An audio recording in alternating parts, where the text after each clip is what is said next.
আমি চলে গেলাম, 2 দিন 3 দিন পরে আমার খবর আর কেউ নেয় না। মানুষের মন থেকে আল্লাহ আস্তে করে আপনার মহব্বতটা সরায়া দিবে। যেই সন্তানের জন্য আপনি এত কিছু করলেন, যেই সন্তানের জন্য মাথার ঘাম আপনি পায়ে ফেলাইলেন, সেই সন্তান 2 দিন 3 দিন পরে বাবার কথা ভুলে যায়। যে স্ত্রীর জন্য এত কিছু করলেন, জীবনের সব কিছু দিয়ে স্ত্রীকে খুশি রাখার চেষ্টা করলেন, অনেক সময় মা বাবাকে কাঁদাইলেন স্ত্রীর জন্য, সেই বউ আপনাকে 3 দিন 4 দিনের পর আর স্মরণ রাখে না। তার আগের মতোই তার জীবনযাত্রা শুরু হয়ে গেছে, আপনার জন্য কোনো দিক থামে নাই। অথচ আপনি একটা গুরুত্বপূর্ণ ব্যক্তি ছিলেন আপনার ফ্যামিলির জন্য। যেই ফ্যামিলি আপনার কষ্টের কারণে ফ্যামিলি চলতো, আপনার অর্জিত টাকায় তারা মাস্তি করত, খানা দানা, এমনকি তারার ভোগ বিলাসিতা আপনার টাকার দ্বারাই হইতো। কিন্তু আপনি নাই, কোনো কিছু থেমে নাই, আগের মতোই চলছে। তাহলে আমার যুবক ভাইরা, এই পৃথিবীটা কত নিষ্ঠুর একটু চিন্তা করে দেখেন। আপনি চলে গেলেন, কেউ আপনার জন্য এমন নয় যে ঘর বাড়ি ছেড়ে আপনার কবরস্থানে গিয়া ঘর করছে যে আমি আর ঘরে থাকবো না, আমার বাবা মরে গেছে অথবা আমার ভাই মরে গেছে রে, আমি আজকের থেকে আর ঘরে থাকবো না, আমি আমার বাবার কবরের পাশে একটা ঘর বানায়া থাকবো। আমার স্বামী চলে গেছে, আমি আর আমার এই বেডরুমে থাকবো না, আমি একটা ছোট ঘর বানায়া কবরের সাথেই ঘুমাবো। এমন ইতিহাস কি পৃথিবীতে আপনারা দেখছেন? দেখেন নাই, শুনেন নাই? এমন ঘটনা ঘটবেও না, এটাও নিশ্চিত। কারণ মানুষ এতটা বোকা না। যতদিন থাকবেন, যতদিন করবেন, যতদিন মিশবেন, ততদিন আপনার কথা স্মরণ থাকবে। আপনি নাই, আপনার কথাও স্মরণ নেই। ঠিক না বেঠি? তাহলে এবার চুপ। এখন আপনি একটু বালিশের সঙ্গে মাথা লাগাইয়া চিন্তা করে দেখেন তো, মানুষ কতটা নিষ্ঠুর, দুনিয়া কতটা নিষ্ঠুর। দুনিয়া কতটা নিষ্ঠুর এটা বোঝার জন্য মরা লাগবে না। আমি আরো কিছু উদাহরণ দেই, যদি দিলের কান লাগায় শুনেন তাহলে বাস্তবতার সঙ্গে মিলাইবেন। মরা লাগে না, শুধু আপনি একটু চিন্তা করে দেখেন। আজকে আপনার কথা হলো ফ্যামিলির মধ্যে সবচেয়ে গুরুত্বপূর্ণ ব্যক্তি আপনি। আজকে কেন আপনি গুরুত্বপূর্ণ? টাকা ইনকাম করেন, আপনার টাকা আছে, ফ্যামিলি আপনার দ্বারাই চলে, তাই আপনার গুরুত্ব আছে ফ্যামিলির মধ্যে। কিন্তু আল্লাহ না করুক যদি একটা পা আপনার অচল হয়ে যায়, আপনার হাত অচল হয়ে যায়, অথবা আপনি প্যারালাইসিস হয়ে যান, ঘরে যদি 6 মাস শোয়া থাকে, বুঝবেন যে দুনিয়া কি জিনিস এবং কত প্রকার ও কি কি। নিজের স্ত্রী আপনাকে আর ভালোবাসবে না, নিজের স্ত্রী আপনার প্রতি বিরক্ত হবে, সন্তান আপনার প্রতি বিরক্ত হবে। ভাই, আমার নিজের চোখে আমি দেখছি, লোকটার টাকা পয়সার অভাব নেই, বিশাল বাড়ি করছে, কিন্তু প্যারালাইসিস হয়ে বাথরুমে যেতে পারে না। অনেক সময় প্রস্রাব পায়খানা বিছনায় করে দেয়। স্ত্রী তার প্রতি বিরক্ত, সন্তান বিরক্ত। অনেক সময় এই মানুষটা একা একা কান্দে আর কয়, হায় রে, কুকুর বিড়ালের দাম আছে, এই ফ্যামিলিতে আমার কোনো দাম নাই। ঠিক না বেঠি? আমার যুবক ভাইরা, পৃথিবী এত নিষ্ঠুর। আমার নিজের চোখে আমি দেখছি, যেই লোকটার এত পাওয়ার ছিল সংসারের মধ্যে, তার টাকা পয়সার কোনো অভাব নাই, ভোগ বিলাসিতা, তার টাকা দিয়া তার স্ত্রী, তার সন্তান, তার আত্মীয় স্বজন করল। কিন্তু লোকটার একটা পা ভেঙে গেছে, 6 মাস শুধু বেড রেস্ট ছিল। ফ্যামিলির সব মানুষ তার প্রতি বিরক্ত হয়ে গেছে। বউ আগের মতো তারে ভালোবাসে না, খালি ধমকের উপরে রাখে। সন্তানগুলি বলে তার পায়খানা প্রস্রাবের গন্ধে ঘরে থাকা যায় না। এমন পরিস্থিতি হয়েছে, লোকটা আমার কাছে এক সময় বলতে লাগলো, ভাই, আমার আল্লাহ মৃত্যু দিত, আমার কেন আল্লাহ নেয় না? আমি মরতে চাই, এই জীবন আর রাখতে চাই না। কারণ আমি যতক্ষণ বেঁচে আছি, প্রত্যেকটা ফ্যামিলির মানুষের কাছে আমি যেন বিরক্তের কারণ হয়ে দাঁড়াইছি। আমার যুবক ভাইয়েরা, তাহলে দেখুন, মানুষ মরতে হয় না, মরার আগেই বিছনায় শুয়া দেখেন, যেই ফ্যামিলি আমার আমার আমার আমার বলি, যেই মা আমার বলি, যেই বাবা আমার বলি, ভাই বোন সবাই আমার, কিন্তু আমার লোকগুলি যখন আমি বিছনায় পড়ে যাই অথবা আমার দ্বারা কোনো ফ্যামিলি চলে না, ঠিক ওই মানুষ আমার মানুষগুলা পর হয়ে যায়। ঠিক না বেটা? মরা লাগবে না, জীবিত অবস্থায় আপনি অনেক কিছু বুঝতে পারেন। যারা প্রবাসী আছেন তাদেরকে জিজ্ঞাসা করেন, যারা বিদেশ থেকে আসছে, এই প্রবাসী মানুষরা জীবনে কোনোদিন ফ্যামিলির কাছে ভালো হইতে পারে না। যারা অরিজিনালি প্রবাসী আছে কোনোদিন ভালো হইতে পারে না। হ্যাঁ, অসংখ্য বিচার আমাদের কাছে আসে ফোনের মাধ্যমে, প্রবাসীরা কান্দে ফোন দিয়া, ফোনের মাধ্যমে অনেক কান্নাকাটি করে, কারণ হুজুর জীবনের সব শেষ করলাম ফ্যামিলির জন্য, কিন্তু বাড়িতে 6 মাস থাকলে মা বাবা আত্মীয় স্বজন আর ভালোবাসে না। যতদিন ইনকাম আছে ততদিন মহাব্বত, যতদিন ইনকাম আছে আত্মীয় স্বজন আপনাকে মহাব্বত করে, ইনকাম নাই ফ্যামিলিকে না দিতে পারলে আপনার কেউ চিনে না। ঠিক না বেটি? পৃথিবী স্বার্থপর, যাদেরকে আপনি যতদিন দিবেন ততদিন আপনি তাদের কাছে ভালো থাকবেন। দিবেন না, এরা এত ভয়ঙ্কর রূপ ধারণ করবে যা আপনি কল্পনা করতে পারবেন না। যেই লোকটাকে আপনি কিছু দেন নাই সে আপনার এত বড় শত্রু হয় নাই। যাকে আপনি সবসময় দিয়ে আসছেন কিন্তু এখন দেওয়া বন্ধ করছেন, সে সবচেয়ে বড় শত্রু হয়ে দাঁড়ায়। কেন? আপনার অপরাধ কি? আপনি যে সবসময় দিচ্ছেন, এখন যে দিচ্ছেন না, এটাই তার 1 নাম্বার খুব আপনার উপরে। আফসোস, আশ্চর্যের বিষয়, যাকে আমি 10 টাকা দিলাম না সে আমার শত্রু না, যাকে আমি সব সময় দিয়ে আসলাম এখন দিচ্ছি না, দিতে পারতেছি না, সে এখন আপনার উপরে সবচেয়ে বেশি কাফা। অপরাধ কি? দেন না কেন? এই হলো আমাদের পৃথিবীর অবস্থা। আল্লাহ বলে মানলাম, তাহলে একবার চিন্তা করে দেখ, পৃথিবীতে আমাদের একটাই কথা থাকতে পারবো না, যাও থাকলাম, তারপরেও দেখেন এটা কোনো জীবন হয় না। এই জন্য আসুন, আল্লাহ বলে বান্দারে দুনিয়ার মুখে পড়ে আমি যে উদ্দেশ্যে তোরে পাঠাইলাম সেই উদ্দেশ্য ভুলে যাস না। আমি কিন্তু অনর্থক তোদেরকে বানাই নাই। আল্লাহ বলেন ওয়ামা খালাকতুল জিন্না ওয়াল ইনসা ইল্লা লিয়াবুদুন, মানব এবং দানব দুইটা জাতিরে আমি বানাইছি শুধুমাত্র কেবলমাত্র আমার গোলামির জন্য। গোলামি যদি না করো দুনিয়ায় কোনো শান্তি পাইলি না, পরকালেও শান্তির কোনো গ্রাণ পাবি না। কারণ আল্লাহ বলেন আমি তোদেরকে একেবারে ছেড়েও দিব না। ইন্না জাহান্নামা কানাত মিরসাদা, নিশ্চয় তোদের জন্য জাহান্নাম কিন্তু উট পাইতা বইসা রইছে। আমি আল্লাহ জাহান্নামকে উট পাইতা রাখছি জাহান্নামীদেরকে ধরার জন্য। লিত্তাগিনা মাআবা, সীমালঙ্ঘনকারীদেরকে জাহান্নাম যখন ধরবে অস্তিত্ব থাকবে না। তাই আসুন আমাদেরকে আল্লাহ স্মরণ করায়া দে, বান্দারে কিসের তো অহংকার, মাটি দিয়া বানাইলাম বান্দারে, আবার তোরে মাটিতেই রেখে দিব। হাজার হাজার কোটি টাকার মালিক যারা আছে বলুন, তাদের কবরের মধ্যে আর একজন ভিক্ষুকের কবরের মধ্যে কি কোনো পার্থক্য আছে? কথা ঘনা। আপনি মনে করেন আমাদের দেশের 3 বারের প্রধানমন্ত্রী খালেদা জিয়া যখন মারা গেছে, তার কবরের মধ্যে আর একজন ভিক্ষুকের কবরের মধ্যে কি কোনো পার্থক্য আছে? একই ঘর, একই ডিজাইনের, তাও মাটির মধ্যে, কোনো পার্থক্য নাই। তাহলে আপনি 3 বারের প্রধানমন্ত্রী হওয়ার পরও আপনার যে ঘর, একজন মানুষ রাস্তায় দাঁড়ায় ভিক্ষা করে তারও একই ঘর। বলুন, ঘরের মধ্যে কোনো বেশ কম আছে? আপনি দেশের 3 বারের প্রধানমন্ত্রী হওয়ার পরে আপনাকে যেই কাপড় পরানো হয়েছে, একজন রাস্তার ভিক্ষুকরেও সেই কাপড় পরাই কবরে ঢুকাইছে। ঠিক না বেঠি? তাহলে পার্থক্য কোথায়? কোনো পার্থক্য নাই। আল্লাহ বলেন আমার কাছে পার্থক্য হলো যে ঈমান আর নেক আমল লইয়া কবরে আসবে, তার মধ্যে পার্থক্য আছে। যার ঈমান নাই, নেক আমল নাই, আর যার ঈমান এবং নেক আমল আছে তার মধ্যে পার্থক্য আছে, তার মধ্যে ব্যবধান আছে।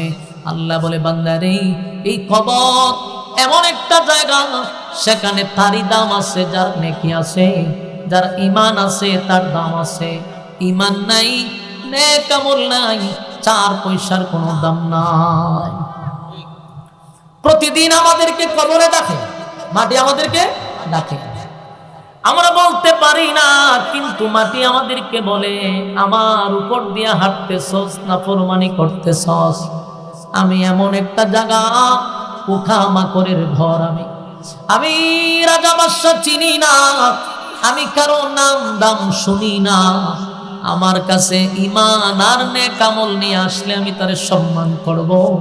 আর আমার কাছে যদি ঈমান আর নেক আমল না লইয়া আসস, এটা যদি প্রধানমন্ত্রীও হয় কোনো কাজ হবে না। বলুন, মাটি কি কাউরে ছাড় দিবে? মাটি বলে এমন সিপা দিব, এই সিপা কেউ বাঁচতে পারবে না।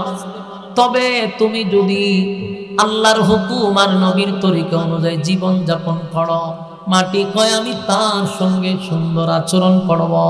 আর যদি মন গড়া জিন্দেগি চালাইয়া আমার মালিকের জমিনের উপরে চইলা মালিকের নাফরমানি করে কবরের ভিতরে আসো, আমি ওয়াদা দিলাম আচরণ কিন্তু সুন্দর হবে না, ভয়ঙ্কর অবস্থা হবে। আমার যুবক ভাইরা, তাহলে এক নাম্বার হলো পৃথিবী থাকার জায়গা নয়, আমরা থাকবো না, মাটিতে শোয়া দেওয়া হবে। আবার আল্লাহ কয় সেই মাটির থেকে আমি দাঁড় করাবো যেদিন ইসরাফিলের তৃতীয় সিংহায় ফুঁক দিবে। ইসরাফিল সিংহায় ফুঁক দিবে তিনটা, কোন রেওয়ায়াতে আসছে দুইটা, কোন জায়গায় তিনটা। মনে করেন ধরে নেন তিনটা ফুঁক দিবে। তিন ফুঁক যে সময় দিবে, প্রথম ফুঁকে কিন্তু ধ্বংস হয়ে যাবে, দ্বিতীয় ফুঁকে মানুষের বডি আবার গঠন হবে। যে যাকে যেখানে খবর দিছে, এই এলাকার মানুষ আপনাকে যেখানে খবর দিছে, কিয়ামতের ময়দানে সেখান থেকে আপনি ওইটা দাঁড়াবেন। আশুগঞ্জের মানুষ হবিগঞ্জ গিয়া দাঁড়াবে না, হবিগঞ্জের মানুষ আশুগঞ্জ আইসা দাঁড়াবে না। আমার আপনার যেখানে খবর দেওয়া হবে রে, সেখান থেকে আমি আপনি ওইটা দাঁড়াবো। সেই মানুষটা কিন্তু আবার উঠবেও কাদা মাটির নিচ থেকে। আল্লাহ বানাইছে মাটি দিয়া, শুয়াইছে মাটিতে, আবার উঠাবেও মাটির থেকে। কাদা মাটির নিচ থেকে মানুষগুলা ওইটা যখন দাঁড়াবে, উলঙ্গ অবস্থায় কিন্তু দাঁড়াতে হবে। কারো শরীরে কোনো কাপড় থাকবে না। যত বড় দেশের প্রেসিডেন্ট হন, শরীরে কোনো কাপড় নাই, উলঙ্গ অবস্থায় আল্লাহ দাঁড় করাবে।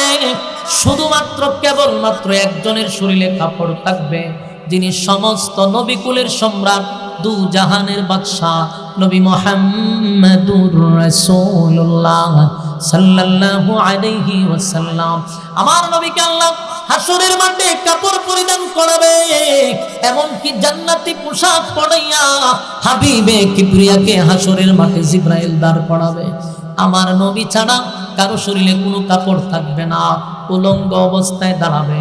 বাইরে আর ছিলাম উলঙ্গ অবস্থায়, আবার আল্লাহ দাঁড় করাবে উলঙ্গ অবস্থায়। শুধু আমার নবীকে আল্লাহ জান্নাতের পোশাক পরাবে, জান্নাতি পোশাক পরায়া দাঁড় করাবে। আমার যুবক ভাইরা, আর নবী ছাড়া কারো শরীরে কোনো কাপড় থাকবে না। এই বিষয়টা নিয়ে আম্মা জান আয়েশা সিদ্দিকা রাদিয়াল্লাহু তাআলা আনহা নবীকে জিজ্ঞাসা করছিল, পয়গম্বর, হাসরের মাঠে কি সবাই উলঙ্গ হইয়া দাঁড়াইব? আল্লাহর নবী বলেন, আয়েশা গো, প্রত্যেকটা মানুষকে আল্লাহ উলঙ্গ অবস্থায় দাঁড় করাবে। আম্মা জান আয়েশার চেহারাটা মলিন হইয়া নবীর দিকে তাকায়া বলে, আগো নবীজি, আমরা না উম্মতের মা, আপনি নবীর স্ত্রী, এই হাসরের মাঠে আমাদেরকেও উলঙ্গ অবস্থায় দাঁড় করাবে। এই লজ্জা কোথায় রাখবো? এই লজ্জা কিভাবে ঢাকবো? আল্লাহর নবী বলেন, আয়েশা রে, এটা দুনিয়া না, দুনিয়া না, এটা কঠিন একটা জায়গা। সেই জায়গাতে কে উলঙ্গ? কার শরীরে কাপড় আছে গো, কার শরীরে কাপড় নাই, এটা তো দেখার সময় নাই। মানুষ সবাই উঠার সাথে সাথে বলবে, ইয়া রাব্বি নফসি নফসি নফসি। আল্লাহ, আমার কি উপায় হবে? আমার কি উপায় হবে? আদম নবীর থেকে নিয়া ঈসা রূহুল্লাহ পর্যন্ত সমস্ত নবী রাসূল যাদের কোনো গুনাহ নাই, নবীরা হলো মাসুম। আহলে সুন্নাত ওয়াল জামাতের আকীদা হলো কোন নবীরা গুনাহ করে নাই, সব নবীরা মাসুম। সেই মাসুম নবীরা পর্যন্ত বলবে, ইয়া রাব্বি নফসি, ইয়া রাব্বি নফসি। আল্লাহ, আমার কি উপায় হবে? আমার কি উপায় হবে? ও আয়েশা, সেদিন কি তোমার দিকে কেউ তাকাবে? তুমিও কি কারো দিকে তাকাবে? না, সেদিন মানুষ হাসরের মাঠে কাদা মাটির নিচ থেকে যখন ওইটা দাঁড়াবে, মানুষ পাগলের মতো ছোটাছুটি করতে থাকবে আর বলবে ইয়া রাব্বি নাফসি নাফসি নাফসি, আল্লাহ আমার কি উপায় হবে? ওই যে মানুষ উপরের দিকে তাকাইব, 1000 বছর চলে যাবে, একবার নিচের দিকে তাকায়া দেখার সময় পাবে না। বড় ভয়ানক একটা অবস্থা। এই মানুষ আতঙ্কে থাকবে গো। সেদিন আল্লাহর তর্জন গর্জন শুরু হবে, তর্জন গর্জন শুরু হবে। সেদিন হিসাব নিকাশের দিন। আল্লাহ হবে মালিক ইয়াউমিদ্দিন। সেদিন আল্লাহ হবে বিচারক, ইনসাফের বিচার শুরু করবে। মালিক যখন বিচারক হবে, বিচারের মাঠ কায়েম হবে। সেখানেও দুইটা বিষয়, একটা হলো যারা দুনিয়ার জমিনে আল্লাহর হুকুম নবীর তরিকায় জীবন যাপন করছে, তাদেরকে নবীর বরকতি হাতের পানি পান করাইয়া আল্লাহ আরশের ছায়ার নিচে বসার সুযোগ করে দিবে। আর কিছু মানুষ রোদের তাপে মাথার মগজগুলি গলে গলে পড়তে থাকবে, আর জিহ্বাটা কুকুরের মতো বাহির হয়ে যাবে, পানির পিপাসায় কলিজা ফেটে যাবে। মানুষগুলি দৌড়াদৌড়ি করতে থাকবে, ছোটাছুটি করতে থাকবে। কারণ হাসরের মাঠে 3টা সময় হলো সবচেয়ে ভয়ানক, সবচেয়ে ভয়ঙ্কর, সবচেয়ে আতঙ্কের সময়। এই 3টা সময় গোটা হাসরের মাঠে সবচেয়ে ভয়ঙ্কর, সবচেয়ে আতঙ্ক 3টা সময়। একটা হলো এই আমল নামা যখন দিবে, এটাকে বাম হাতে দিবে না ডান হাতে দিবে, এই চিন্তায় মানুষ বৃদ্ধ হয়ে যাবে, এই চিন্তায় মানুষ অস্থির হয়ে যাবে। কারণ কার ডান হাতে আসবে, কার বাম হাতে আসবে, এই চিন্তায় মানুষ পাগলের মতো হয়ে যাবে। কারণ এমন একটা পরিস্থিতি শুরু হবে রে, যখন কাউকে বাম হাতে আমল নামা দেওয়া হবে। আপনি তো দেখতেছেন যে একজনকে বাম হাতে আমল নামাটা দিছে, এই যে দেওয়ার সিস্টেম দেখে অনেকের কলিজা শুকায়া যাবে। মানুষকে স্বাভাবিকভাবে বাম হাতে আমল নামা দিবে না। অনেক সময় বলা হয়েছে বাম হাতটারে বুক বরাবর ঢোকাবে, ছিদ্র করে টেনে হেঁচড়ে পিছন দিকে বাহির করা হবে। এই বাহির করার পরে গার মাথা থাকবে সামন দিকে, এটারে মুসরাইয়া গার নিবে পিছন দিকে। কি বুঝলেন? সেদিন মরবেন না, মনে করতে মরিতে যান না, মরণ নাই, মরণ নাই, মরণ নাই, মরণ নাই। জাহান্নামেও মরণ নাই, জান্নাতেও মরণ নাই। মরণ বস্তু নামক জিনিসটারে আল্লাহ মাইরা ফেলাইব। অবস্থা আরো ভয়ানক হবে। আমল নামা ভারী হয়ে গেলে এরপর আপনার যাত্রা শেষ না। এরপরে ব্রিজের গোড়ায় দাঁড়াবেন, সেখান দিয়া যদি আপনি আপনার ইমানের পাওয়ার যদি থাকে, সেই পাওয়ারে বিদ্যুৎ গতিতে আপনি জান্নাতে চলে যাবেন। আর যদি ইমানের পাওয়ার না থাকে, পাওয়ারের উপরে ডিপেন্ড করবে। কেউ দৌড়াইয়া যাবে, কেউ হাঁটতে হাঁটতে যাবে, কেউ আবার বিদ্যুৎ গতিতে চলে যাবে। যদি কেউ উসুটকে নিচে পড়ে, ওই নিচেই হলো জাহান্নাম। ইন্না জাহান্নামা কানাত মিরসাদা। নিচে জাহান্নাম উট পাইতা বসে আছে জাহান্নামীদেরকে ধরার জন্য। লিত্তাগিনা মাআবা, যারা সীমা লঙ্ঘন করছে, আল্লাহ কয় সীমা লঙ্ঘনকারীদেরকে ধরার জন্য। লাবিসিনা ফিহা আহকাবা, সেখানে যুগের পর যুগ অবস্থান করতে হবে। তাহার কোনো সিস্টেম নাই, বাঁচানোর কোনো সিস্টেম নাই। এই দুনিয়াতে যদি আমাদের নামে মামলা হয় গো, তাহলে এই মামলা জামিন করার জন্য বড় ভাই আছে, ছোট ভাই আছে, ফাতি নেতা আছে, ছোট নেতা, বড় নেতা, বহু মানুষে ফোন দেয়, অমুক নেতায় ফোন দিছে তারে ছাইরা দেন। কিন্তু জাহান্নামের ভিতরে কারো সুপারিশ গ্রহণযোগ্য নয়, একমাত্র একজনের সুপারিশ গ্রহণযোগ্য হবে, তিনি সমস্ত নবীকুলের সম্রাট নবী মুহাম্মদুর রাসূলুল্লাহ সাল্লাল্লাহু আলাইহি ওয়াসাল্লাম। তবে আল্লাহর হাবিব যাদেরকে সুপারিশ করবে তারা কারা হবে? যারা দুনিয়ায় নবীর সুন্নাহ অনুযায়ী জীবন যাপন করছে, যারা আল্লাহর হুকুম দুনিয়ায় পালন করছে, নবী তাদেরকে সুপারিশ করে জান্নাতে নিবে। কিন্তু জীবনে কোনোদিন নবীর সুন্নত পালন করেন নাই, নবীর সুন্নতের দ্বার ধারেন নাই, নবীর আইন অনুযায়ী জীবন যাপন করেন নাই, মন গড়া জিন্দেগি চালাইছেন, আবার মনে মনে আশা নিয়ে রাখছেন কবরে গেলে নবী সুপারিশ করবে। এই ভণ্ডামি আপনাদেরকে যারা শোনাইছে এরাও ভণ্ডামি, এরাও ভণ্ড, আপনিও ভণ্ড। কে বলছে যে আপনারা জান্নাত তুলে দেবে নবী? ফাইজলামি পাইছেন তো? সারা জীবন নবীর সুন্নাহর দ্বার ধারেন নাই, নবীর নাম দিয়া খালি খাইছেন, জনমের খাওয়া খাইছেন, নবীর নাম দিয়া ভণ্ডামি করছেন, ফাজলামি করছেন, ইত্রামি করছেন, আর আপনি আশায় বৈশা আছেন নবী আপনার সুপারিশ করব। ফাজলামি পাইছেন? নবী তাদেরকেই সুপারিশ করব যারা দুনিয়ার জমিনে নবীর সুন্নাহ অনুযায়ী চলছে। আল্লাহ বলেন, বন্ধু এই সমস্ত লোকদেরকে আমি আপনার বরকতি হাতের পানি পান করাবো না, যারা দুনিয়াতে আপনার রেখে যাওয়া ইসলাম পালন করে। একখানা আয়াতি কারিমা তেলাওয়াত করছি, খুব পরিচিত একটি আয়াত। যেহেতু এখানে দেখলাম কবরবাসীর মাগফিরাত কামনায় আজকের এই মাহফিল, এই হেডলাইন দেখে আমি আয়াতে কারিমা তেলাওয়াত করছি। পরিচিত, সুপরিচিত একটি আয়াত, যে আয়াতটি আমরা মৃত মানুষের কবরের সামনে দাঁড়াইয়া পড়তে থাকি, তখনই আমাদেরকে এই আয়াতটা স্মরণ করাইয়া দেয়। যখন কোনো মানুষ মারা যায়, আল্লাহ রাব্বুল আলামিন এই আয়াতের মধ্যে তিনটা কথা তুলে ধরছেন, যে কথাগুলি আমাদের জানা।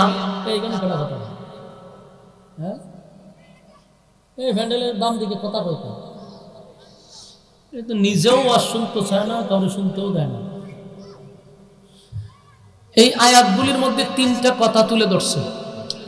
এই তিনটা কথা আমাদের খুব জানা দরকার, বোঝা দরকার। এই কথার মধ্যে অনেক কিছু আল্লাহ ঢুকাইছে। দেখেন, প্রথম আমাদের জানতে হবে যে এই পৃথিবী চিরস্থায়ী না। পৃথিবীতে কেউ থাকতে পারছে? আল্লাহর পরে যার সম্মান আর মর্যাদা, সমস্ত নবীকুলের যিনি সম্রাট, সমস্ত নবীদের নবী মুহাম্মদুর রাসূলুল্লাহ সাল্লাল্লাহু আলাইহি ওয়াসাল্লাম, যদি পৃথিবীতে থাকার কারো অনুমতি থাকতো তাহলে আমার নবী থাকতে পারত। আল্লাহর পরে যার সম্মান, যেই নবী থাকতে পারল না, আমি আপনি দুনিয়ায় থাকবো কিভাবে? কোন পাওয়ারে থাকবো? থাকার কোনো সুযোগ নেই। পৃথিবীটা ক্ষণস্থায়ী, চিরস্থায়ী না। তাহলে আমরা এটার থেকে 100% নিশ্চিত যে আমরা পৃথিবীতে থাকবো না। কোনো সন্দেহ আছে? একটা আরেকটার আমাদের আহে ভর কি পরিমাণ করছে চিন্তা করেন। ওই যে কইছি সব গিয়া ভর করছে, আগে আসেন একটা, এখন ভাড়া 10 থেকে 15টা করে আছে। বিরক্ত করেন, সাবধান, বিরক্ত করেন। যারা শুনতেছে এদেরকে শুনতে দেন। বলুন আল্লাহ এই আয়াতগুলিতে কয়টা কথা তুলে ধরছে? তিনটা। এই তিনটা কথা জানার আগে আমরা এটা আগে নিশ্চিত হইলাম যে পৃথিবীটা কোনোভাবেই থাকার জায়গা না, এবং লক্ষাধিক নবী রাসূল আল্লাহ পাঠাইছে। কেউ থাকতে পারছে? আমাদের নবীও থাকতে পারছে না। তাহলে পৃথিবী থাকার জায়গা নয়, চলে যেতে হবে, এটা 100%। এই পৃথিবী চিরস্থায়ী থাকবে না। এক সময় আল্লাহ বিশ্ব পরিস্থিতির পরিসমাপ্তি ঘটাইয়া দিবে। বিশ্ব পরিস্থিতি থাকবে না, সব ধ্বংস করে দিবে। আল্লাহ নিজেও বলছেন সব ধ্বংস করব, কুল্লু মান আলাইহা ফান, ধ্বংস করে দেব। তো ধ্বংস হওয়ার আগে, মানে বিশ্ব পরিস্থিতিটা ধ্বংস হওয়ার আগে আমরা নিজের আগে ধ্বংস হব। কারণ প্রত্যেকের ব্যক্তিগত ধ্বংস আছে। কথা কি বুঝতেছেন? আমি আপনিও ধ্বংস হব, কারণ প্রত্যেকটা মানুষের ব্যক্তিগত একটা কিয়ামত আছে। কিয়ামত কিন্তু দুই প্রকার, একটা বড়, একটা ছোট। ব্যক্তিগত আমাদের একটা কিয়ামত আছে, আমাদের এই বডিটার মধ্যে একটা ভূমিকম্প হবে, আর এই ভূমিকম্পে আমাকে ধ্বংস করে দিবে। তার মানে কি? আমার ব্যক্তিগত একটা কিয়ামত রয়ে গেছে। আর আল্লাহ যেটা বাঁশির মাধ্যমে, ইসরাফিলের বাঁশির মাধ্যমে যেটা ধ্বংস করে দিবে, এটা হলো বিশ্ব পরিস্থিতির পরিসমাপ্তি আল্লাহ ঘটাইয়া দিবে। জমিনের মধ্যে জালজালা সৃষ্টি করবে, জমিন শেষ করে দিবে। আসমান জমিন, সূর্য চন্দ্র গ্রহ নক্ষত্র সবই ধ্বংস হবে। এটাকে আমরা কিয়ামত বলি। কিন্তু আমাদের ব্যক্তিগত যে একটা কিয়ামত আছে আমরা অনেকেই জানি না। আমাদের একটা কিয়ামত আছে, সেই কিয়ামতে আমার 3.5 হাত বডিটাকে ধ্বংস করে দিবে। এই জন্য আসুন, পৃথিবী থাকার জায়গা নয়। তাহলে আমরা থাকবো না, চলে যেতে হবে। তাহলে এখানে কেন আসলাম? প্রশ্ন আসতে পারে না? কেন আসলাম? আর আল্লাহই বা আমাদেরকে পাঠাইলো কেন? থাকবো না তো পাঠাইলো কেন? আমরা প্রথমেই দুনিয়াতে ছিলাম না, আমরা রুহের জগতে ছিলাম। সেখান থেকে ইনডাইরেক্ট হোক আমরা এই পৃথিবীতে আসছি। কারণ আমাদের আব্বা এবং আম্মা আদম এবং হাওয়া দুজন জান্নাতে বসবাস করছে। তো তারা যদি আমাদের আব্বা আম্মা হয়, আমরা তাদের সন্তান। তো আব্বা আম্মা ডাইরেক্ট জান্নাতে ছিল, যে কোনো কারণে তাদেরকে জান্নাত থেকে দুনিয়া নামক জায়গায় পাঠাইছে। তাই আমরাও দুনিয়াতে আসছি, তাদেরকে আবার দুনিয়ার থেকে আল্লাহ নিয়ে গেছে। তাই আমরাও এই দুনিয়ার থেকে একদিন চলে যাব। তাদেরকেও আল্লাহ আবার একদিন দাঁড় করাবে, আমরাও একদিন দাঁড় হব। কথা কি বুঝতেছেন? তাহলে আসুন, আমরা এক সময় পৃথিবীতে আমরা আসিলাম না, আমাদের পূর্বপুরুষরা ছিল। এখন আমরাও এক সময় থাকবো না, আমাদের সন্তানরা থাকবে, আমাদের সন্তানরা এক সময় থাকবে না, তার সন্তান থাকবে। এইভাবেই তো শুরু হয়েছে। তাহলে প্রথম আমাদের যাত্রা হইল জান্নাত থেকে দুনিয়া। এই দুনিয়ার থেকে আবার চলে যাব কবরের জগতে।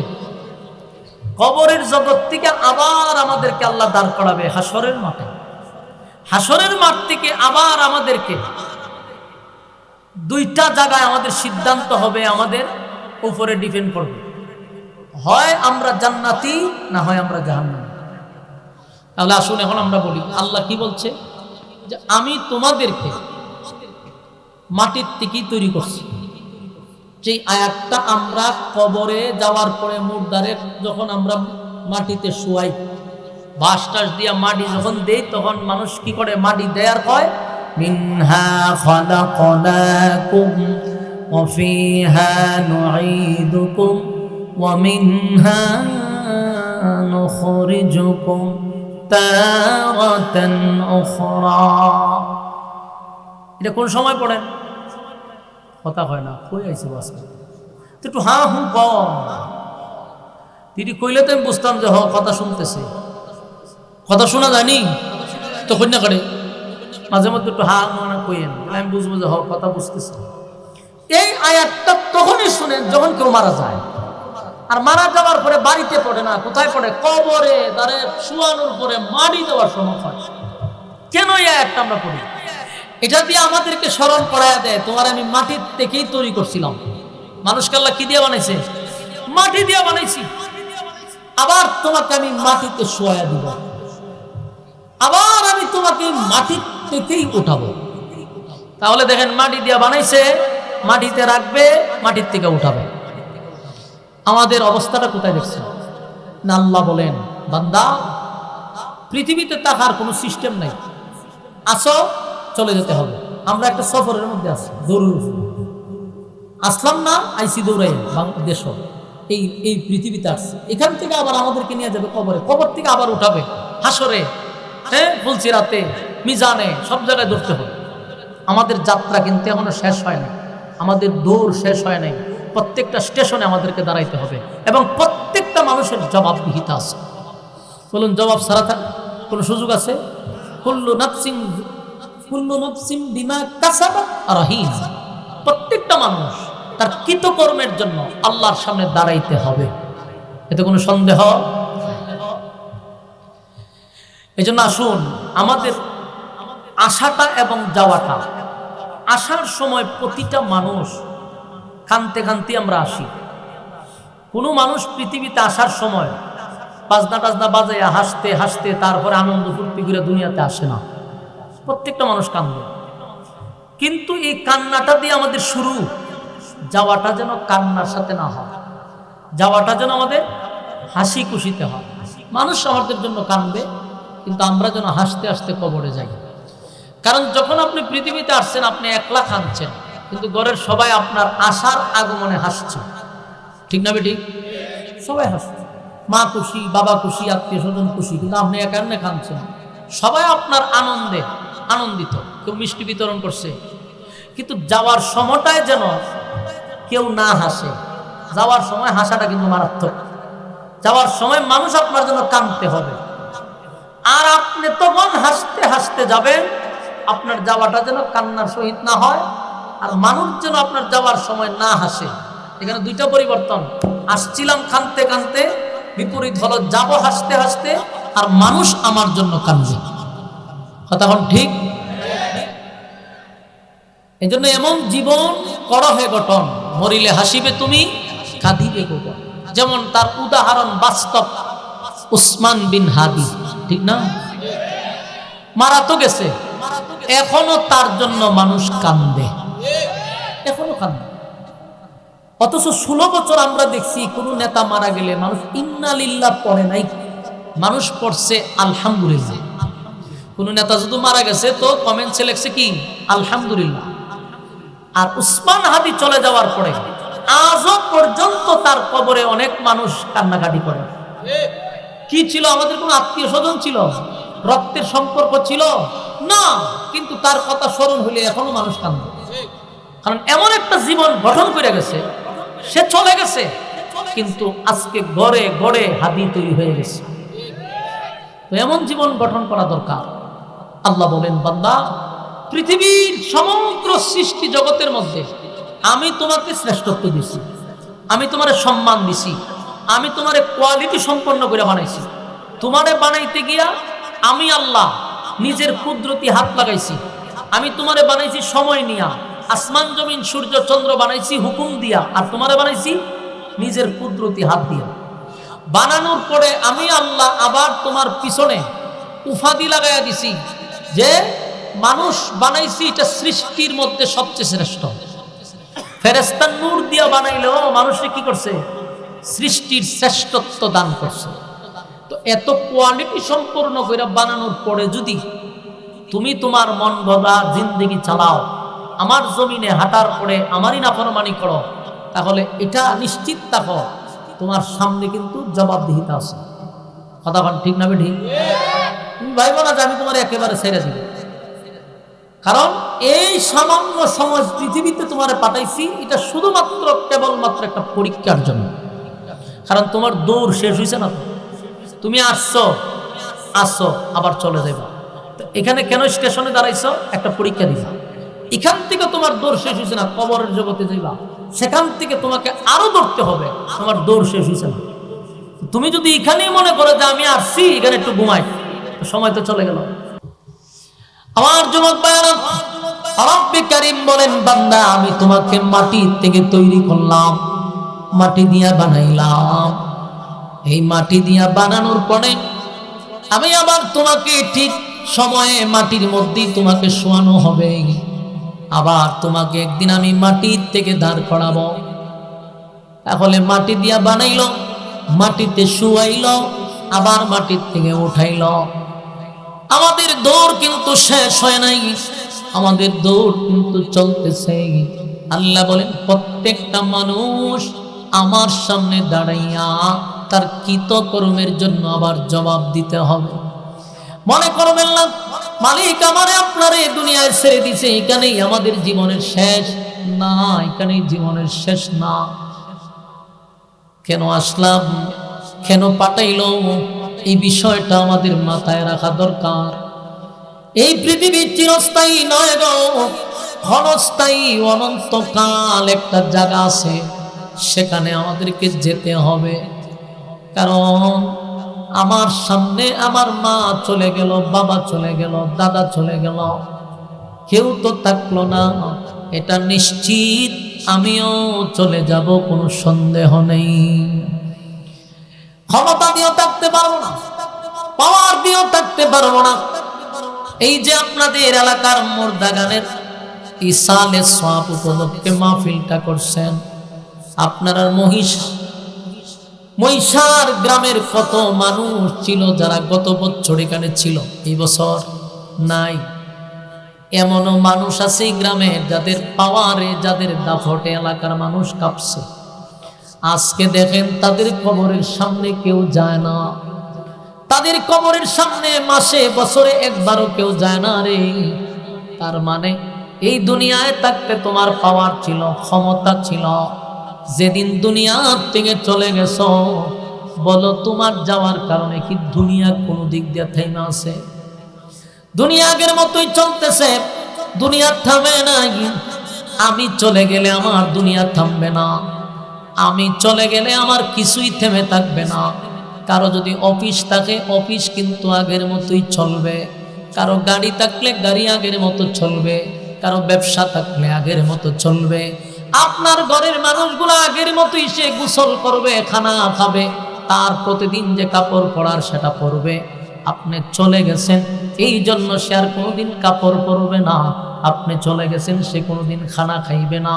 আপনি চলে গেছেন সে আর কোনোদিন হাসবে না, সে আর কোনোদিন আনন্দ করবে না। বিষয়টা কি এমন না? আমি চলে গেলাম, 2 দিন 3 দিন পরে আমার খবর আর কেউ নেয় না। মানুষের মন থেকে আল্লাহ আস্তে করে আপনার মহব্বতটা সরায়া দিবে। যেই সন্তানের জন্য আপনি এত কিছু করলেন, যেই সন্তানের জন্য মাথার ঘাম আপনি পায়ে ফেলাইলেন, সেই সন্তান 2 দিন 3 দিন পরে বাবার কথা ভুলে যায়। যে স্ত্রীর জন্য এত কিছু করলেন, জীবনের সব কিছু দিয়ে স্ত্রীকে খুশি রাখার চেষ্টা করলেন, অনেক সময় মা বাবাকে কাঁদাইলেন স্ত্রীর জন্য, সেই বউ আপনাকে 3 দিন 4 দিনের পর আর স্মরণ রাখে না। তার আগের মতোই তার জীবনযাত্রা শুরু হয়ে গেছে, আপনার জন্য কোনো দিক থামে নাই।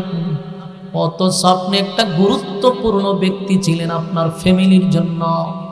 যেই ফ্যামিলি আপনার কষ্টের কারণে ফ্যামিলি চলতো, আপনার অর্জিত টাকায় তারা মাস্তি করত, খানা দানা, এমনকি তারার ভোগ বিলাসিতা আপনার টাকার দ্বারাই হইতো।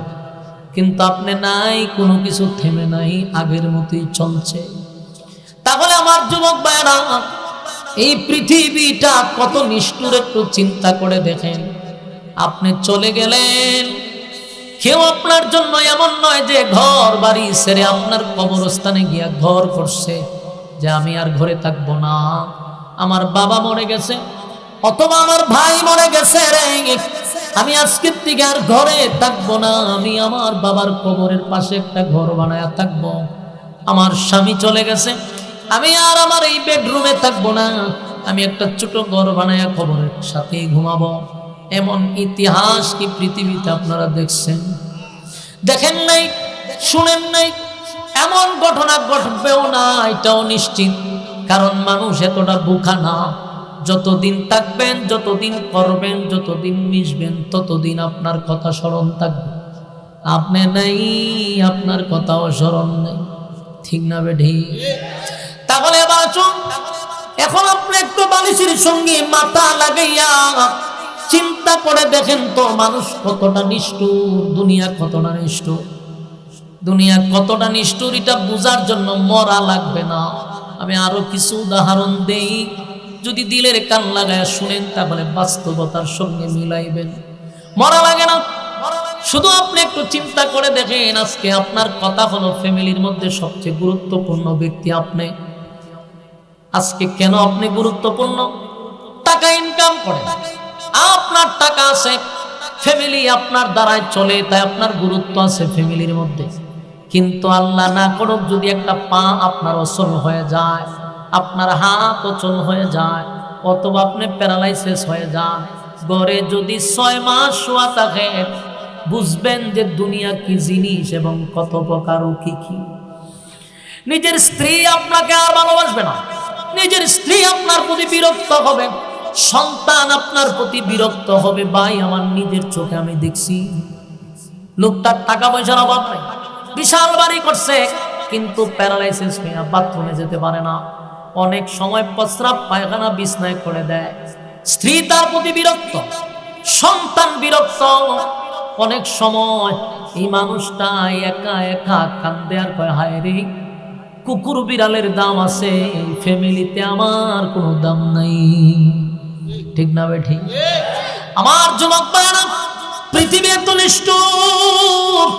আমার নিজের চোখে আমি দেখছি, যেই লোকটার এত পাওয়ার ছিল সংসারের মধ্যে, তার টাকা পয়সার কোনো অভাব নাই, ভোগ বিলাসিতা, তার টাকা দিয়া তার স্ত্রী, তার সন্তান, তার আত্মীয় স্বজন করলো। কিন্তু লোকটার একটা পা ভেঙে গেছে, 6 মাস শুধু বেড রেস্ট ছিল। ফ্যামিলির সব মানুষ তার প্রতি বিরক্ত হয়ে গেছে। বউ আগের মতো তারে ভালোবাসে না, খালি ধমকের উপরে রাখে। সন্তানগুলি বলে তার পায়খানা প্রস্রাবের গন্ধে ঘরে থাকা যায় না। এমন পরিস্থিতি হয়েছে, লোকটা আমার কাছে এক সময় বলতে লাগলো, ভাই আমার আল্লাহ মৃত্যু দিত, আমার কেন আল্লাহ নেয় না? আমি মরতে চাই, এই জীবন আর রাখতে চাই না। কারণ আমি যতক্ষণ বেঁচে আছি প্রত্যেকটা ফ্যামিলির মানুষের কাছে আমি যেন বিরক্তের কারণ হয়ে দাঁড়াইছি। আমার যুবক ভাইয়েরা, তাহলে দেখুন, মানুষ মরতে হয় না, মরার আগেই বিছনায় শুয়ে দেখেন, যেই ফ্যামিলি আমার আমার আমার আমার বলি, যেই মা আমার বলি, যেই বাবা আমার বলি, ভাই বোন সবাই আমার, কিন্তু এই আমার লোকগুলি যখন আমি বিছনায় পড়ে যাই অথবা আমার দ্বারা কোনো ফ্যামিলি চলে না, ঠিক ওই মানুষ আমার মানুষগুলা পর হয়ে যায়। ঠিক না বেটা? মরা লাগবে না, জীবিত অবস্থায় আপনি অনেক কিছু বুঝতে পারেন। যারা প্রবাসী আছেন তাদেরকে জিজ্ঞাসা করেন, যারা বিদেশ থেকে আসছে, এই প্রবাসী মানুষরা জীবনে কোনোদিন ফ্যামিলির কাছে ভালো হইতে পারে না। যারা অরিজিনালি প্রবাসী আছে কোনোদিন ভালো হইতে পারে না।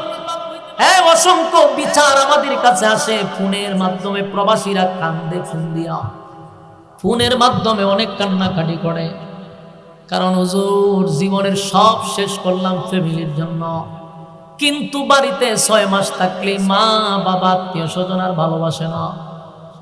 যতদিন ইনকাম আছে ততদিন মহাব্বত, যতদিন ইনকাম আছে আত্মীয় স্বজন আপনাকে মহাব্বত করে, ইনকাম নাই ফ্যামিলিকে না দিতে পারলে আপনার কেউ চিনে না।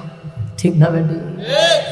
পৃথিবী স্বার্থপর, যাদেরকে আপনি যতদিন দিবেন ততদিন আপনি তাদের কাছে ভালো থাকবেন।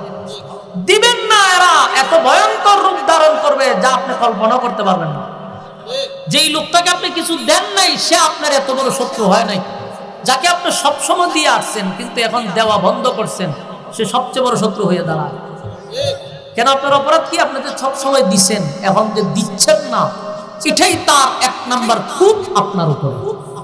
আফসোস, আশ্চর্যের বিষয়, যাকে আমি 10 টাকা দিলাম না সে আমার শত্রু না, যাকে আমি সব সময় দিয়ে আসলাম এখন দিচ্ছি না, দিতে পারতেছি না, সে এখন আপনার উপরে সবচেয়ে বেশি কাফা।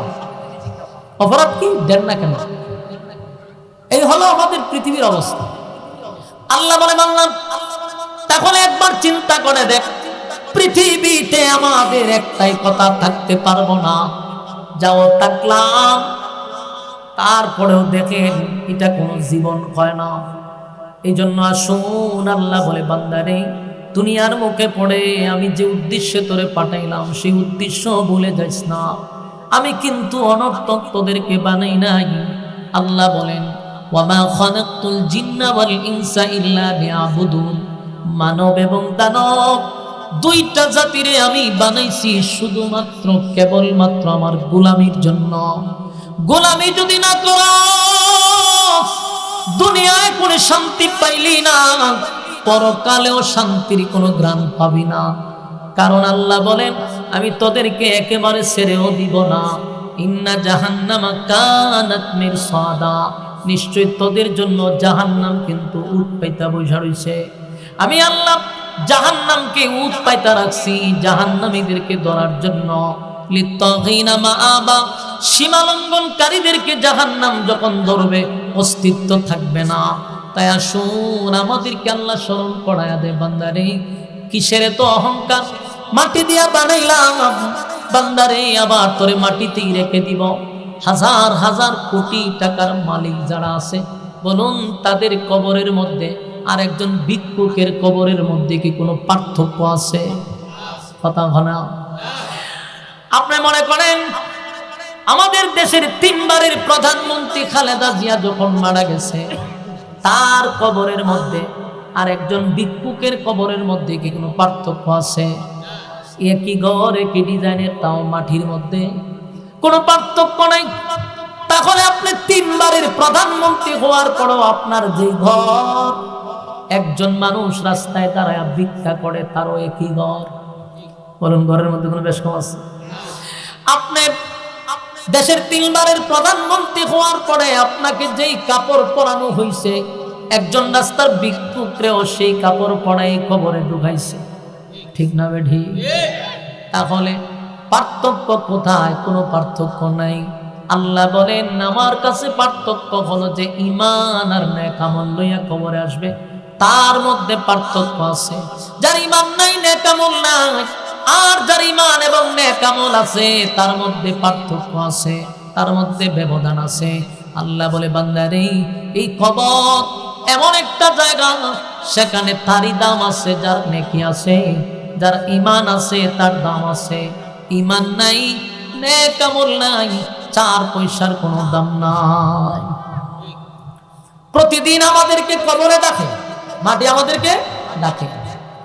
আমরা বলতে পারি না, কিন্তু মাটি আমাদেরকে বলে আমার উপর দিয়ে হাঁটতেছস, নাফরমানি করতেছস। আমি এমন একটা জায়গা, পোকামাকড়ের ঘর, আমি রাজা বাদশা চিনি না, আমি কারো নাম দাম শুনি না। আমার কাছে ঈমান আর নেক আমল নিয়ে আসলে আমি তারে সম্মান করব, আর আমার কাছে যদি ঈমান আর নেক আমল না লইয়া আসস, এটা যদি প্রধানমন্ত্রীও হয় কোনো কাজ হবে না। বলুন মাটি কি কাউরে ছাড় দিবে? মাটি বলে এমন সিপা দিব, এই সিপা কেউ বাঁচতে পারবে না। তবে তুমি যদি আল্লাহর হুকুম আর নবীর তরিকা অনুযায়ী জীবন যাপন করো, মাটি কয় আমি তার সঙ্গে সুন্দর আচরণ করব। আর যদি মন গড়া জিন্দেগি চালাইয়া আমার মালিকের জমিনের উপরে চইলা মালিকের নাফরমানি করে কবরের ভিতরে আসো, আমি ওয়াদা দিলাম আচরণ কিন্তু সুন্দর হবে না, ভয়ঙ্কর অবস্থা হবে। আমার যুবক ভাইরা, তাহলে 1 নাম্বার হলো পৃথিবী থাকার জায়গা নয়, আমরা থাকবো না, মাটিতে শোয়া দেওয়া হবে। আবার আল্লাহ কয় সেই মাটির থেকে আমি দাঁড় করাবো যেদিন ইসরাফিলের 3য় সিংহায় ফুঁক দিবে। ইসরাফিল সিংহায় ফুঁক দিবে 3টা, কোন রিওয়ায়াতে আসছে 2টা, কোন জায়গায় 3টা। মনে করেন ধরে নেন 3টা ফুঁক দিবে। 3 ফুঁক যে সময় দিবে, প্রথম ফুঁকে কিন্তু ধ্বংস হয়ে যাবে, দ্বিতীয় ফুঁকে মানুষের বডি আবার গঠন হবে। যে যাকে যেখানে কবর দিছে, এই এলাকার মানুষ আপনাকে যেখানে খবর দিছে, কিয়ামতের ময়দানে সেখান থেকে আপনি ওইটা দাঁড়াবেন। আশুগঞ্জের মানুষ হবিগঞ্জ গিয়া দাঁড়াবে না, হবিগঞ্জের মানুষ আশুগঞ্জ আইসা দাঁড়াবে না।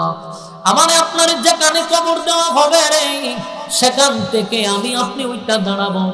সেই মানুষটা কিন্তু আবার উঠবেও কাদা মাটির নিচ থেকে।